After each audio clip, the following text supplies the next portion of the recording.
అంటే గతంలో కూడా ఈ చెత్త సేకరణ అనేది నిర్వహించారు. కాకపోతే ఆ చెత్త సేకరించి సరైన పద్ధతిలో ఉపయోగించేవారు కాదు. ఇప్పుడు అలా కాకుండా పొడి చెత్తను తీసుకొని అంటే రేకు డబ్బాలు కావచ్చు, ఇంట్లో చాలా వరకు వ్యర్థ పదార్థాలు ఉంటాయి కాబట్టి అవి తీసుకొని దానికి ధరను నిర్ణయించి దానికి ఎటువంటి వస్తువులు వస్తాయి ఇవ్వడం అనేది అంటే ఒక పేదవాడికి ఎంతో కొంత కాస్త చేదోడు అందించడం ఎలా ఉంటుంది కాబట్టి సో దానికి మీరేమంటారు సార్ అసలు? తప్పకుండా. ఇప్పుడు మనం చూస్తే పాత రోజుల్లో మన ఊర్లలో కావచ్చు, మన అమ్మమ్మ, నాన్నమ్మ వాళ్ళ ఊర్లలో కావచ్చు, ఎప్పుడైనా చిన్నప్పుడు ఇంట్లో ఏదైనా పాత సామాన్లు ఉంటే అవి ఇచ్చేసి బఠానాలు, సమ్ ఉల్లిపాయలు ఇలాంటివి తీసుకుంటూ ఉంటారు.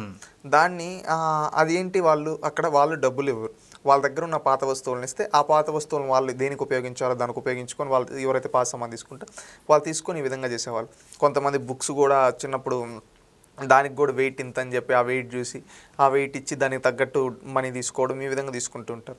అంటే ఏంటంటే ప్రతి దాన్ని ఆడ పక్కన పారేయకుండా దాన్ని కూడా మనం ఈ విధంగా ఉపయోగించుకుంటే ఈ విధంగా చేయొచ్చు అనే ఆలోచనతో మనం పాత రోజుల్లో చేసేవాళ్ళం.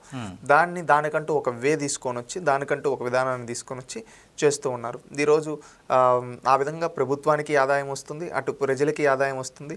ఇటు చూస్తే అది ఒక ప్రాపర్ సిస్టమేటిక్గా అనేది జరుగుతూ ఉందని భావించవచ్చు. అంటే గతంలో చూసుకున్నట్లయితే ప్రతి ఇంటికి రేషన్ ఇస్తామని చెప్పేసి ఇలాంటి వాహనాలు కొన్ని తీసుకొచ్చారు జగన్మోహన్ రెడ్డి గారు. కాకపోతే అవి ప్రతి ఒక్కరికి ఇంటింటికి వెళ్ళడంలో విఫలమయ్యాయి. సో మరి ఈ స్వచ్ఛరథం అనేది సఫలం అవుద్ది అనుకుంటున్నారా మీరు సార్? ఇది మీరు ఒకటి గమనిస్తే ఇది జగన్మోహన్ రెడ్డి గారు నెలలో ఒక్కరోజు స్కీమ్ అది.